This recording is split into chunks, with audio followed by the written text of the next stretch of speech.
안녕하세요. 오늘도 사연살롱을 찾아주셔서 감사합니다. 저는 가슴으로 낳은 아들과 둘이 살고 있어요. 제가 우리 아들을 처음 만난 건 공교롭게도 남편이 세상을 떠나기 일주일 전이었어요. 평소와 다를 바 없던 어느 날 남편이 퇴근길에 웬 사내아이를 데리고 왔더라고요. 아이의 옷가지가 담긴 옷가방도 함께요. 남편은 아이의 이름을 다정하게 부르며 작은 방에 들어가서 놀고 있으라고 했어요. 그리고는 제게 이야기 좀 하자고 하더군요. 남편의 말을 듣기 전부터 제 가슴은 요동치기 시작했어요. 남편 입에서 어떤 말이 나올지 안 들어도 알 것 같았거든요. 결혼 5년 차인 우리 부부한테는 자식이 없었어요. 처음 2년간은 아이를 가지려고 안 해본 것 없이 노력을 했어요. 그러다 3년 차에 들어서면서 혹시 우리 부부의 몸에 이상이 있는 게 아닐까 하는 의구심이 들었고 남편을 설득해 난임 클리닉을 다니게 되었어요. 아직은 나이가 있으니까 시험관 시술까지는 고려하지 않았지만 그러면서도 한편으로는 이러다 영영 아이가 생기지 않으면 어쩌나 걱정도 했어요. 그런데 몇 달 전 남편이 갑자기 더는 난임 클리닉에 가지 않겠다고 하는 거예요. 굳이 그렇게까지 하면서 아이를 가져야 하는 건지 자신은 잘 모르겠다면서요. 그때는 오랜 시간 난임 치료를 받다 보니 지쳐서 그런 걸 거라고 생각했어요. 그런데 눈앞에 아이를 보고 나니 그 이유를 순식간에 알 수 있겠더라고요. 안방으로 저를 데리고 들어온 남편은 제 두 손을 덥석 잡더니 떨리는 목소리로 말했어요. 여보, 나 정말 당신 배신한 거 아니야. 그것만은 믿어줘. 당신 만나기 전에 사귀었던 여자가 있었어. 그건 당신도 들어서 알 거야. 헤어질 때 좋지 않게 끝나서 이후로는 전화통화 한 번 한 적 없어. 그런데 몇 달 전에 그 사람이 회사로 찾아왔더라고. 근처를 지나가다가 생각나서 와봤다고 하는데 사실 기분이 좀 꺼림칙하긴 했어. 나랑 사귈 때 양다리 걸치다가 조건 좋은 놈한테 간 여잔데 이제 와서 날 찾아왔다니 뭔가 이유가 있겠구나 한 거지. 난임 클리닉 안 가겠다고 했던 것도 사실은 그래서였어. 혹시 모르는 일이니까. 열흘 전 혹시나 했던 일은 현실이 되어 찾아왔고 남편은 친자 확인검사 결과가 나오고서야 자신의 아들을 집으로 데려온 거였어요.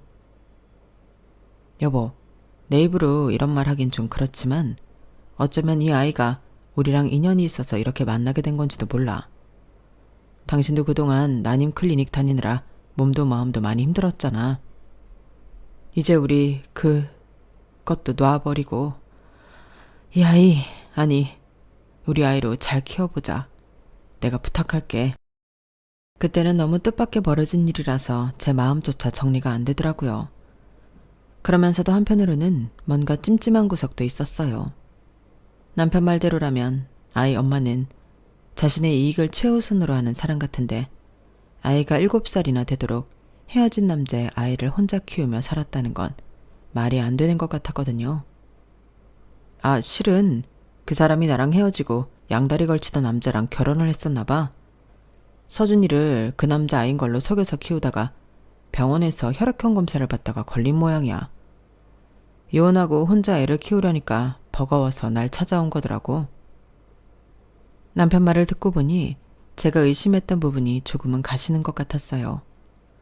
하지만 그렇다고 해서 순순히 아이를 받아들일 만큼 마음이 풀린 건 아니었어요. 어디까지나 제게 있어 아이는 남편이 밖에서 낳아온 아이임에는 틀림없었으니까요. 그래도 이미 엎어진 물.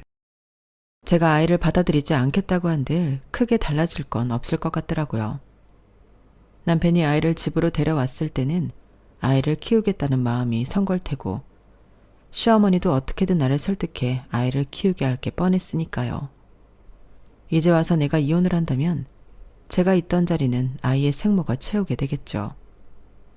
결국 저는 어떤 선택을 하든 상처 입는 건 마찬가지였어요. 그럴 바엔 어차피 아이도 없는 처지니까 남편의 아이를 받아들이는 게 최선이라는 결론을 내렸어요. 그래서 아이를 받아들이게 됐어요. 제 허락이 떨어지자마자 남편은 다음날 바로 아이의 호적 문제를 정리했어요.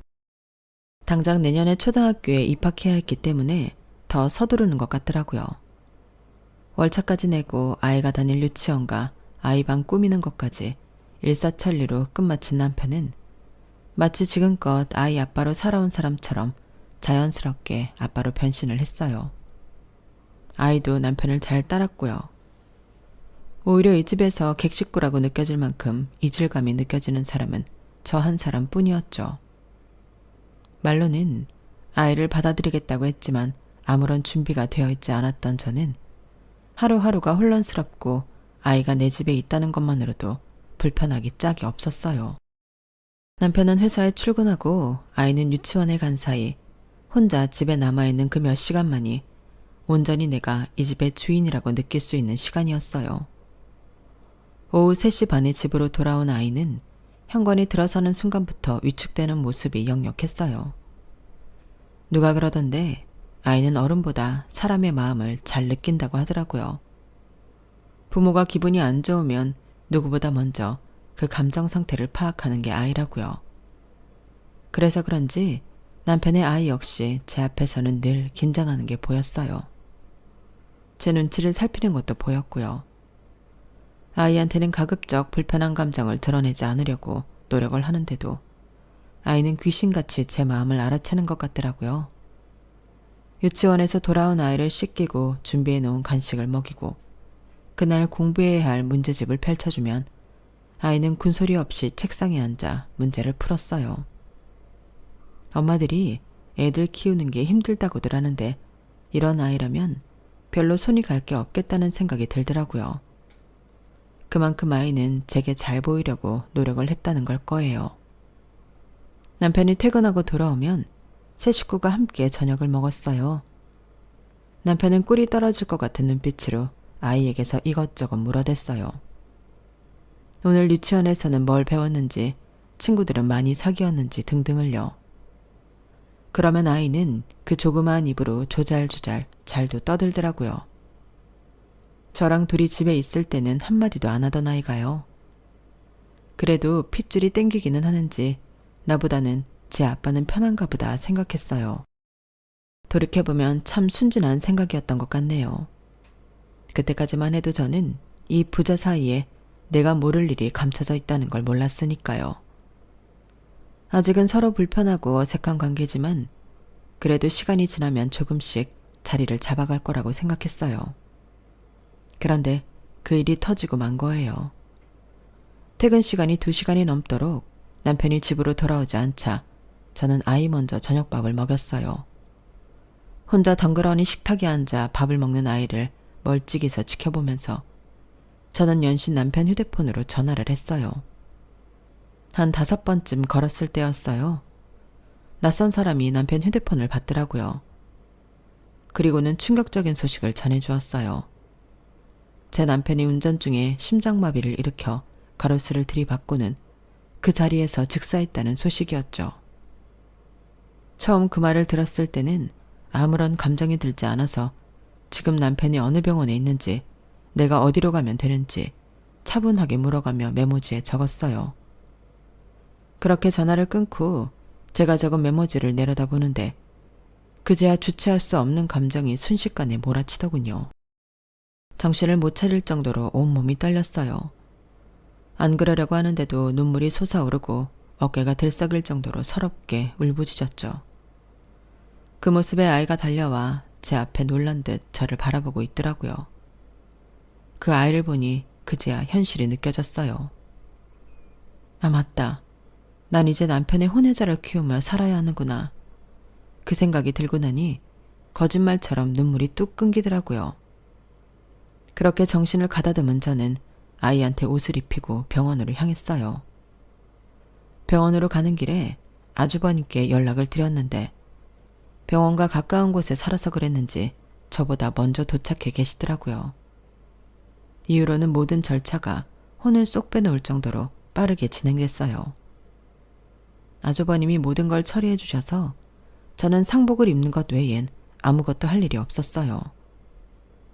첫날은 무슨 정신으로 장례를 치렀는지 모를 정도로 빠르게 지나갔고 둘째 날은 냉혹한 현실에 정신이 바짝 들어서 그 언제보다도 말짱한 정신으로 장례식장을 지킬 수 있었어요. 우연히 작은 집 형제들이 나누던 얘기를 듣게 되었는데 그제야 내가 남편한테 속았다는 걸 알게 됐거든요. 야, 정훈이 형 그렇게 안 봤는데 진짜 개새끼다. 아니 어떻게 3년 넘게 두 집 살림까지 해놓고 밖에서 나온 애를 집에 데리고 들어오냐? 그래놓고 이렇게 가버리면 어쩌냐고. 형수는 무슨 죄야? 누가 아니래냐? 같은 남자지만 진짜 너무했어. 그럼 정훈이 형도 죽었으니까 애 엄마가 다시 애 데려가야 되는 거 아니야? 막말로 형수가 저 애를 키워야 할 이유는 없잖아. 야, 말도 마라. 들어보니까 정훈이 형도 형이지만 애 엄마라는 년은 더한 년이더라. 정훈이 형 애 가진 채로 돈 많은 남자랑 결혼했다가 남자가 자기 애 아닌 거 알아채는 바람에 4년 만에 이혼당했는데 바로 정훈이 형 찾아가 바짓가랑이 자꾸 늘어진 거잖아. 정훈이 형이랑 한 3년 딴 살림 차리고 살다가 이번에 딴 남자 만나 재혼했다더라. 그래서 형이 애 떠맡게 된 거고. 그런 여자가 이제 와서 지혜라고 데려가겠냐? 그럴 여자였으면 애초에 재혼도 안 했겠지. 그냥 형수만 똥 밟은 거야. 나도 남자지만 이래서 남자 새끼들을 믿으면 안 된다는 거야. 남튼 너 이 얘기 형수 귀에 안 들어가게 조심해라. 아이를 집에 데려왔던 날 남편이 제게 했던 말은 다 거짓말이었어요. 3년 전 우연히 여자가 자기를 찾아왔다는 것도 그렇고 아이의 존재를 불과 열흘 전에 알았다는 것도 다 새빨간 거짓말이었죠. 저 모르게 3년을 두 집 살림을 하다가 이번에도 여자한테 배신당하곤 할 수 없이 아이를 집에 데려온 거였으니까요. 아이가 남편과 스스럼 없이 잘 지냈던 것도 그동안 함께한 시간이 있었기 때문이라는 걸 그제야 깨달을 수 있었어요. 내가 너무 순진했던 거예요. 도련님, 그 얘기는 어디서 들었어요? 우리 그이가 3년이나 두 집 살림 했다는 거요. 제 무릎에 남편 사촌 동생들은 귀신을 본 사람들처럼 기겁을 했어요. 제가 듣고 있다는 걸 모르고 신나게 떠들어댔으니 당연한 일이죠. 거짓말할 생각이라면 안 그러는 게 좋을 거예요. 나 두 사람이 하는 얘기 처음부터 다 들었으니까. 말해봐요. 누구한테 들었어요? 아니, 이 사실을 누구누구 알고 있어요? 남편의 사촌 동생들은 난처한 표정을 지으면서도 순순히 대답을 해주었어요. 한마디로 제 남편의 외도 사실과 아이의 존재는 저를 제외한 온 집안 사람들이 다 알고 있었더라고요. 심지어 시어머니와 아주버님 내외까지도요. 여럿이서 한 사람 바보 만드는 일이 이렇게나 쉬운 일이구나 하는 생각이 들더군요. 순간 정신이 바짝 드는 게 아무도 믿어선 안 되겠다는 생각이 들었어요. 그리고 또 한 가지, 내가 받은 상처는 반드시 합당한 보상을 받아야겠다는 생각도 있었어요. 그래서 시어머니께 말씀드렸죠. 어머님도 다 알고 계셨다면서요. 그이가 두 집 살림을 해왔다는 걸요. 다들 저를 속이고 서준이를 호적에 올리게 만드셨으니 거기에 대한 합당한 보상을 해주셔야겠어요. 원래는 어머님 아들한테 받아야 했을 거지만 보시다시피 이렇게 먼저 가버렸으니 어쩌겠어요. 아들 잘못을 어머님이 대신 책임지셔야죠. 그래, 서준이 문제도 그렇고 내가 너한테는 입이 있어도 할 말이 없구나. 그런데 얘, 너 서준이 키울 거니? 그건 아니잖아. 몰랐으면 모를까 이미 다 알아버린 마당에 너랑 아무 상관없는 애를 키울리 만무하니까. 장례 끝나고 정리가 되면 서준이는 내가 데려가마. 그리고 내 아들이 저지른 죄에 대한 보상은 그때 가서 얘기해보자. 일단은 장례식을 먼저 끝내는 게 순서라서 저는 어머님 말씀을 따르기로 했어요.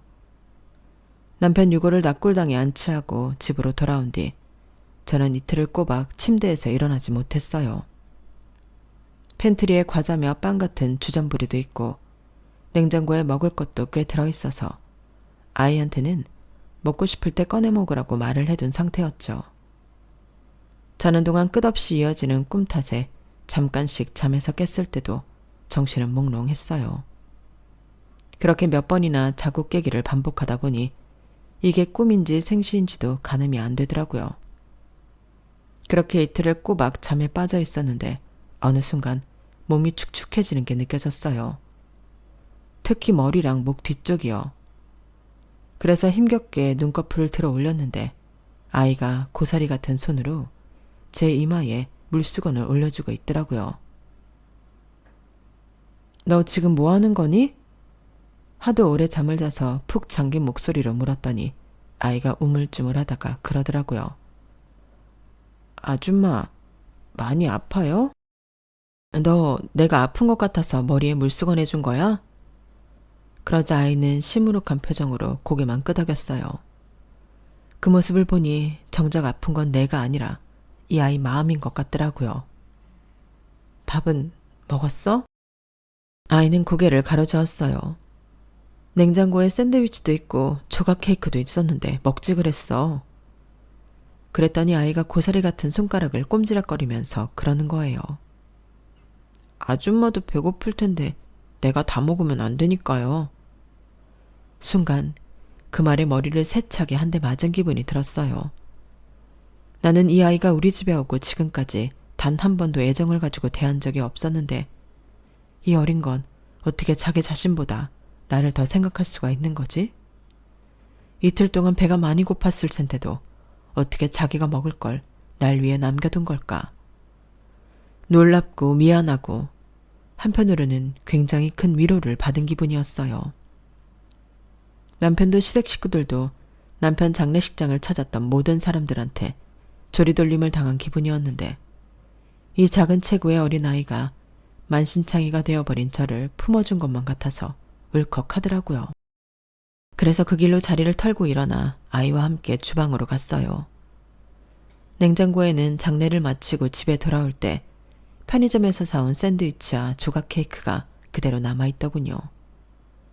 그중 몇 개는 유통기한이 하루 정도 지난 것도 있었고 유통기간이 남아있다고 해도 냉장고에 넣어둬서 그런가 표면 크림이 갈라지고 많이 딱딱해 보이더라고요. 안 되겠다. 이거 먹으면 탈날 것 같아. 우리 맛있는 거 시켜 먹을까? 서준이는 뭐 좋아하니? 그러자 아이는 그 조그마한 입술을 꼼짝거리며 기어들어가는 목소리로 짜장면이라고 대답했어요. 그래, 아줌마도 짜장면 좋아해. 우리 탕수육도 시켜 먹자. 며칠 굶었으니까 오늘은 배 터지게 먹어보자. 그렇게 근처 중국집에 짜장면과 탕수육을 시켰어요. 막상 주문을 해놓고는 짜장면이 넘어갈까 싶었는데 배달된 짜장면 냄새를 맡고 나니 없던 식욕도 솟아나더라고요. 그래서 정신없이 그릇에 코를 박고 먹었는데 잠시 뒤 고개를 들어보니 아이가 입가에 시꺼멓게 짜장면을 묻힌 채 먹고 있더라고요. 그게 어찌나 귀엽던지 깔깔대며 웃었어요. 야, 너 얼굴에 그게 뭐야? 새까만 수염이 난 줄 알았다. 닦아가면서 먹어야지. 그리고는 티슈로 아이 입가를 닦아주었더니 아이도 티슈를 한 장 집어들고는 제 입가를 닦아주지 뭐예요. 아줌마도 까만 수염이 났어요. 그제야 손등으로 입가를 쓱 문질러 봤더니 짜장이 잔뜩 묻어나오더라고요. 성인이 된 이후로 이렇게 지저분하게 짜장면을 먹어본 건 처음이라서 어이없지만 웃음이 났어요. 그렇게 아이와 마주보고 한참을 웃다가 먹다가를 반복하고서야 우리는 젓가락을 내려놓을 수 있었어요. 그때 문득 그런 생각이 들더라고요. 나도 이 아이도 사랑했던 사람한테 배신당한 건 매일반이라고요. 그래서 배신당한 사람 둘이서 살아보는 것도 괜찮을 것 같다는 생각을 했어요. 서준아, 너 그냥 아줌마랑 같이 살래? 내가 너희 엄마보다 잘해줄 수 있다는 보장은 못해. 그래도 할 수 있는 만큼 최선은 다할게. 어때? 아줌마랑 살래? 그러자 아이는 제 말이 떨어지기가 무섭게 저를 끌어안아 주었어요. 아이의 정수리에서 풍기는 고소한 냄새와 작은 체구에서 뿜어져 나오는 그 온기가 어쩜 그렇게 따뜻하게 느껴지던지 나도 모르게 힘을 주어 꼭 끌어안았어요. 그래, 어차피 찌그러지는 인생 그냥 마음 가는 대로 한번 살아보자 싶었죠. 다음날 아이를 유치원에 보내놓고 시댁으로 찾아갔어요. 그리고는 아이를 제가 맡아서 키우겠다고 말씀드렸어요. 저는 서준이 엄마로 살 거예요. 아이를 생각해선 명절엔 서준이 데리고 어머님 댁에 와서 명절도 지낼 거예요. 안 그래도 외로운 아이인데 주변에 자기를 사랑해주는 가족들이 있다는 건 보여줘야 하니까. 하지만 그 외에 지금까지 제가 해왔던 며느리 노릇은 안 하고 살 거예요. 김장 때 도우러 오지도 않을 거고 어머님 생신이라고 선물 사들고 오는 일도 없을 거예요. 남부 인사도 안 할 거고요. 저는 서준이 엄마로 산다고 했지 어머님 며느리로 살 생각은 없으니까요. 그리고 신사동 건물 저 주세요. 대신 어머님 돌아가실 때 다른 유산에 눈독 안 들일게요. 어머님이 가지고 계신 재산 중 가장 비싼 게 신사동 건물이었어요. 그래서 그런지 어머님도 입을 떡 벌린 채 쉽게 대답을 못 하시더라고요. 당연하죠. 당시 가격으로 100억 가까이 되는 거였으니까요. 어머님은 그 밖에도 상가랑 연평이 땅도 가지고 계셨지만 그걸 다 합해도 신사동 건물 하나만은 못했어요. 자식의 외도로 졸지에 재산의 반 이상을 둘째 며느리한테 뺏기게 된 어머님은 아주버님 내외와 상의를 해보고 결정하겠다고 하셨어요. 그리고 그날 밤 형님한테 전화가 왔더라고요. 어머님께 얘기를 들으셨다면서 저보고 대단하다고 하시더군요. 그렇게 안 봤는데 동서가 아주 통이 큰 사람이었네? 우리 그이도 어머님 통이 얘기 듣고는 기가 찼는데 한참 울었더라고. 그래서 말인데 어머님께 그렇게 하시라고 했어. 같은 여자로서 동서가 당한 일이 남일 같지도 않기도 하고 이 집안 남자들이 괘씸하더라고. 그리고 동서한테 확실히 말해두는데 난 몰랐어. 나도 장례식장에서 서초정 작은어머니 통에 듣고 알았으니까. 건물 한 채로 동서 마음이 달래진다면 그렇게 해. 내가 동서 같은 일 당했으면 신사동 건물이 뭐야? 마포 아파트랑 양평 땅이랑 어머님 사는 집까지 다 내놓으라고 했을 거야. 대신 어머님 돌아가시고 유산 나눌 때 동서 몫은 없는 거다? 그건 확실히 약속해줘야 해. 그래서 알겠다고 말씀드렸어요. 그렇게 졸지에 저는 강남 한복판에 있는 알짜배기 건물의 건물주가 되었어요. 사실 처음엔 그걸 어머님이 순순히 주실 거라고 생각하지 않았어요. 이런저런 핑계를 대시며 마포 아파트 정도 주시겠거니 했으니까요. 그런데 형님이 쿨하게 양보하시는 바람에 제가 쉽게 건물을 받을 수 있었던 거예요. 그 점에 있어서는 지금도 형님께 감사할 뿐이랍니다. 비록 남편한테 배신당하고 남의 자식을 키우며 살게 되었지만 남들이 생각하는 것만큼 우리 모자의 생활이 우울하거나 불행하지는 않았어요. 서로 의지하고 살기에는 더없이 좋은 짝이었거든요. 더군다나 서준이는 착하고 귀여운 데다가 저를 무척 잘 따르고 챙겨주었어요. 가끔은 얘가 어린애라는 걸 까먹고 친구처럼 대할 때도 있을 정도로요. 물론 서준이도 저를 그렇게 편하게 생각하는지는 모르겠지만요. 그런데 인생이 이렇게 행복하게만 흘러간다면 얼마나 좋겠어요. 그렇지 않은 게 문제죠. 친정 오빠가 선물로 준 건강진단 상품권을 썩힐 수 없어서 만료기간을 며칠 앞두고 병원을 찾았어요. 평소에 딱히 불편한 것도 없고 몸에 이상을 느낀 부위도 없어서 가벼운 마음으로 검사를 했는데 생각지 못한 결과가 나온 거예요. 글쎄, 제가 암이라는 거 있죠. 종양 크기로 봤을 때 신장암 2기 정도 된다고 보시면 됩니다. 그럼 저는 얼마나 살 수 있는 거죠? 아무리 의사라고 해도 환자의 수명은 정확히 알 수 없습니다. 다만 그동안 쌓인 데이터상으로 볼 때 신장암 2기의 경우 5년 생존율이 70-80% 정도 됩니다. 환자분의 경우 다행히 초기에 발견한 거라서 수술을 통해 조직 절개만으로 치료가 가능합니다. 추가적으로 방사선이나 항암 치료는 받지 않아도 되니까 스트레스도 덜 할 거고요. 일단은 긍정적인 마음으로 치료에 임하시는 게 완치하는 데 도움이 됩니다. 암이라는 말에 정신이 번쩍 들 정도로 놀란 저는 달리 담당 의사와 밝은 표정으로 얘기할 수는 없었지만 담담히 받아들였어요. 5년 생존율이 7-80% 정도라면 반대로 20-30%는 5년도 못 살고 죽는다는 소린데 어쩜 이렇게 아무렇지 않게 말을 할 수 있는 건지 서운하기까지 했어요. 저희 아들이 이제 겨우 초등학교 6학년이에요. 남편도 7년 전에 세상을 떠나서 우리 아들한테는 저뿐이라고요. 선생님, 저 꼭 살아야 돼요.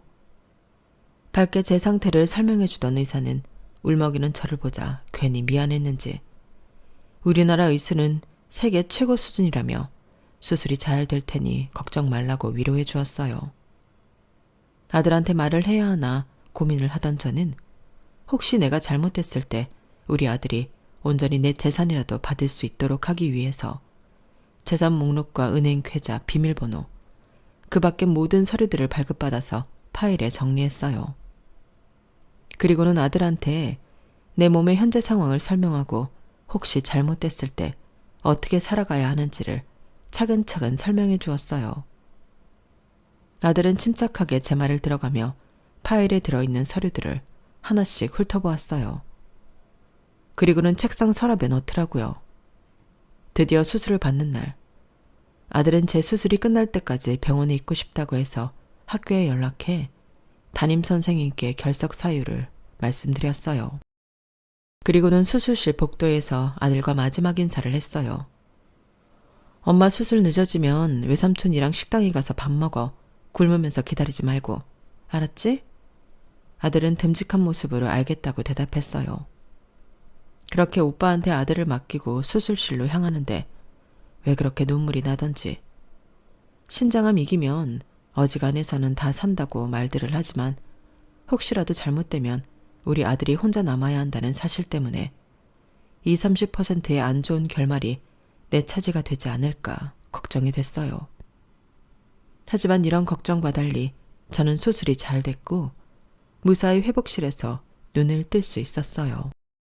손등이 미지근한 물로 축축하게 젖은 기분이 들어서 시선을 내려다 봤더니 아들이 제 손에 얼굴을 묻은 채 앉아있더라고요. 서준아. 제가 아들 이름을 부르자 그제야 아들은 고개를 들고 눈가를 훔쳤어요. 그리고는 울먹이며 엄마라고 부르며 저를 끌어안더군요. 수술 들어갈 때까지만 해도 의젓하게 있던 아들 녀석이 실은 속으로 많이 무서웠던가 봐요. 아무리 어른스러운 아이여도 아이는 아이구나 싶더군요. 애기같이 울긴 왜 울어? 엄마가 못 깨어날까봐? 무서웠어? 걱정하지 마. 엄마는 우리 서준이 혼자 두고 절대 안 죽어. 이거 봐. 멀쩡하게 깨어났잖아. 그러니까 울지 마. 우리 아들 예쁜 얼굴이 망가지잖아. 아이 얼굴에 잔뜩 묻은 눈물을 닦아주며 저도 모르게 울컥했어요. 이제는 서로의 존재만이 세상에서 가장 소중한 것이 되어버린 우리 모자는 서로의 얼굴에 묻은 눈물을 닦아주었답니다. 병원에서 태어난 이후로는 어떻게든 암을 완치하기 위해서 식습관도 바꾸고 꾸준히 운동도 하기 시작했어요. 내 목숨을 위해서가 아니라 나와 아들의 행복을 위해서였죠.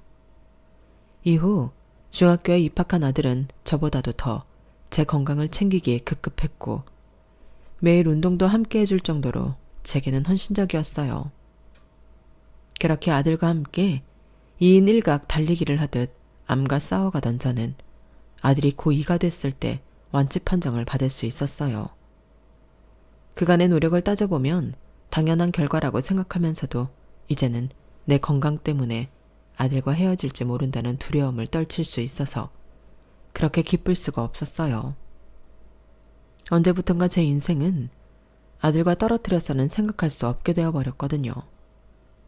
우리 모자는 늘 붙어 다니고 사소한 비밀도 없이 다 털어놓고 지낼 만큼 친구처럼 다정한 사이가 되었으니까요. 우리 서준이를 제 품에 안겨준 남편과 남편의 상간녀한테 고마움을 느낄 정도니 말 다 했죠. 그런데 또다시 위기가 찾아온 거예요. 제가 암에서 완쾌가 되고 몇 달 뒤 어머님이 심근경색으로 갑자기 세상을 떠나셨어요. 비록 며느리 노릇은 안 하겠다고 했어도 아들 때문에 시댁에 자주 찾았던 저는 상복을 입고 아들과 함께 빈소를 지키고 있었어요. 아주버님과 형님은 손님들을 맞느라 분주했고요. 그런데 그때 장례식장에 온 사람 치고는 의상이 요란한 여자가 우리 모자가 있는 빈소로 들어왔어요. 저는 어머님 지인 중 한 분이라고 생각해 예를 차리려는데 그 여자가 영정 앞에서 저를 안고 제 아들한테 말을 걸지 뭐예요. 서준아, 나 기억나? 네 엄마잖아. 순간 가슴 위로 커다란 돌덩이가 떨어진 기분이었어요. 잊고 있었던 껄끄러운 존재의 등장에 어떻게 상대해야 할지, 뭐라고 말을 해야 할지 생각이 안 날 정도로 머릿속이 하얗게 돼버렸어요. 서준이가 아무 말도 않고 고개를 돌리자 여자는 제게 다가와 그러더군요. 어머님 반대만 아니었다면 지금 그 자리 내 자리였을 거예요. 노인네가 그렇게 나를 미워하더니 이렇게 일찍 가버리셨네? 아, 인사가 늦었죠? 나 서준이 엄마예요.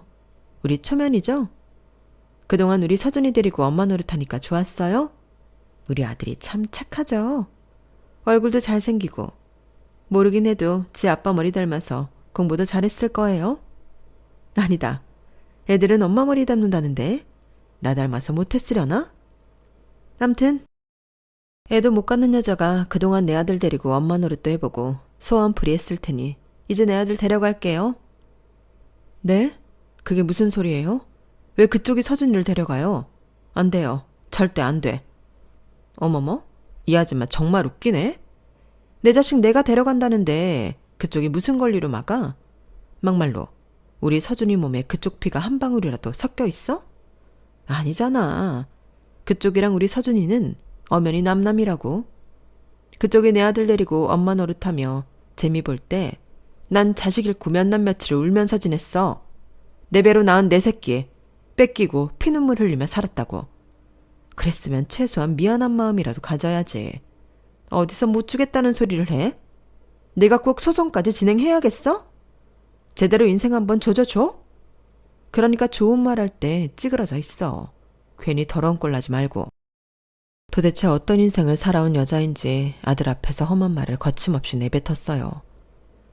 장례식장에 모여있던 문상객들은 여자와 우리 모자를 보며 웅성거리기 시작했고 여자는 그런 반응에 은근히 만족하는 눈빛이었어요. 사람들 앞에서 자신의 존재를 확실히 알리려는 게 여자의 목적 같더라고요. 서준아, 장례 끝나면 엄마한테 전화해. 엄마가 데리러 갈 테니까. 여자는 우리 아들한테 자신의 전화번호가 적힌 쪽지를 내밀었어요. 그러자 아들이 그 종이를 순순히 받더라고요. 그 모습에 순간 가슴이 찌릿했어요. 그동안 세상 누구보다 아끼고 사랑했던 내 아들이 친모를 보더니 한순간에 나를 버리나 싶어서 서운하다 못해 가슴이 찢어지는 것 같았어요. 그런데 아들이 그 쪽지를 찢어버리더라고요. 그리고는 담담한 표정으로 여자한테 말했어요. 저기요, 제 엄마는 내 옆에 있는 이분이에요. 그쪽이 나를 낳아준 건 감사하게 생각하지만 엄마라고 불러드릴 수는 없어요. 그러고 싶은 마음이 안 생기니까요. 저를 데려가신다고 하는 이유가 혹시 유산 때문인가요? 할머니가 제게 주신 유산, 그게 탐이 나서 그러는 거냐고요. 그런 거라면 굳이 저를 데려갈 필요 없을 거예요. 할머니는 나한테 아무것도 안 남겨주셨으니까. 그러자 여자가 소리 죽여 그러더군요. 그건 네가 몰라서 하는 소리야. 네 아빠 몫에 유산이 있는데 왜 네가 받을 게 없어? 꼭 그것 때문에 널 데려가려는 건 아니야. 다만 네 몫은 챙겨야 하니까 하는 말이지. 아빠 몫의 유산이요? 그런 건 없어요. 아빠 돌아가셨을 때 이미 할머니가 엄마한테 건물을 증여해 주셨거든요. 물론 그건 아빠 몫이 아니라 순전히 엄마 몫이었지만요. 그 건물 받을 때 엄마가 큰엄마한테 약속을 하셨대요. 할머니가 돌아가실 때 받게 될 우리 집 몫의 유산을 포기하겠다고요. 정 못 믿겠으면 큰엄마한테 물어보세요. 그때 각서 쓰고 공증까지 받아놨다고 하니까. 그러니 저를 데려가셔도 할머니 유산은 단 한 푼도 받을 수 없어요. 그래도 저를 데려가실 건가요? 그 말에 여자는 얼굴이 흑빛으로 변하더니 주먹을 부들부들 떨면서 그대로 발길을 돌렸어요. 그리고는 그날 이후 우리 모자 앞에 나타나는 일은 없었어요. 뻐꾸기는 남의 둥지에 알을 낳는 새로 유명하잖아요. 얌체 같은 짓이기는 해도 새끼를 살리기 위한 일종의 모정이기 때문에 그래도 심정적으로 이해는 하게 돼요. 그런데 하물며 인간이라는 작자가 어쩌면 이렇게 사악할 수가 있을까요? 저는 비록 내 배로 낳지는 않았지만 내 아들을 볼 때마다 가슴이 저리고 뭉클한데 어떻게 친모라는 사람이 자식을 돈벌이 수단으로만 보는 건지. 어쩌면 그래서 서준이를 제 품에 안겨줬는지도 모르겠다는 생각을 합니다. 친모한테 받지 못한 엄마의 정을 저한테 받으라고 말이에요. 비 온 뒤에 땅이 굳는다고 이번 일을 계기로 우리 모자는 더 단단하게 뭉칠 수 있을 것 같아요. 지금까지 그랬던 것처럼 아픔을 가진 우리 두 사람은 앞으로도 서로 의지하고 살아갈 생각입니다. 지금까지 제 사연을 들어주셔서 감사합니다. 들어주신 모든 분들의 매일매일이 행복하시고 건강한 삶 되시길 바랍니다.